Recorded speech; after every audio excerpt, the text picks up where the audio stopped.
Jim Rogers is a well-known international investor and author. He's written books such as The Investment Biker, A Bull in China, and Hot Commodities, as well as creating the Rogers International Commodities Index and helping to co-found the Quantum Fund. Jim, you took the decision, quite a radical one, a year ago, to move lock, stock and barrel from New York City to Singapore. Why? Well, I'm convinced that Asia is the wave of the future. Moving to the UK in 1807 would have been brilliant. Moving to America in 1907 would have been brilliant. We'll see if moving to Asia in 2007 was brilliant. I've got 2 little girls. I want them to grow up speaking Mandarin. One of them already does. And I want them to know Asia. I think that the best skill which I can give people born in 2003 and 2008 is to be perfectly conversant in Mandarin and in things Asian. Now, in the last 24 hours, you mentioned China there. We've heard, in fact, from the industry minister that they reckon the initial cost of this awful earthquake there is going to be £5 billion.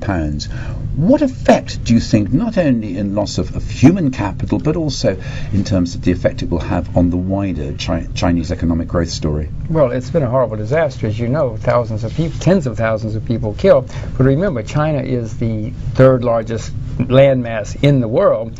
So in the big scheme of things, and they have 1,300,000,000 people, while it's terrible that we're all watching it vividly right now, 5 years from now, how many people remember it?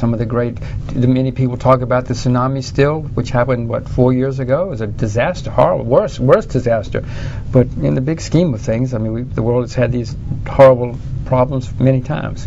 Now, one of the sticking points, perhaps, if you like, between the 2 largest economies in America and China, is in fact the value of the dollar, which of course has been sinking south for quite some time. How is that going to play out, do you think? Well, the U.S. dollar is a terribly flawed currency, Robert. I'm trying to get rid of all my U.S. dollars. I think there's going to be a rally more coming this year because so many people are pessimistic about the dollar, including whenever that happens, you usually have a big rally. But I plan to sell that rally. I hope at this time next year I don't own a single U.S. dollar. The U.S. dollar is going the way of sterling, with all due respect. Yeah. So it's a sucker's rally. It's a sucker's rally. Sterling used to be the world's reserve currency. That changed, and it's going to happen with the American dollar. Unfortunately, I don't like saying it, I'm an American, but unfortunately I have to live with facts. And do you think this huge trade deficit between America and China can be resolved? I mean, Hank Paulson, the Treasury Secretary, seems to spend half his life shuttling to and from Beijing, doesn't he? Yeah, it is a little embarrassing, isn't it? That's what he's doing. He's going around the world saying we believe in a strong dollar. And then he goes to China and says, please make the dollar go down. And then he goes to Japan and says, please make the dollar go down. Can this problem be solved by debasing the currency? Never in history have countries been able to solve their problems by debasing the currency. The UK used to try it over and over and over again for years. It never worked in the end. It takes something better than that. No, that's not going to solve America's problems. America's problems are much deeper than that. That's why I'm trying to sell my U.S. dollars. That's why I suggest other people do too. Now, you mentioned earlier, of course, your expertise in commodities, and we're seeing oil. We've heard Goldman Sachs recently say $200 a barrel isn't out of the question. Would you agree with that? No, of course I would. I mean, there's been no great oil discovery, no major elephant discovery in over 40 years. I mean, all the great oil fields are in decline. The UK will be importing oil within the decade. I mean, the fields are depleting, and unless somebody discovers a lot of oil, very accessible oil, very quickly, the surprise is going to be how high the price stays and how high it goes.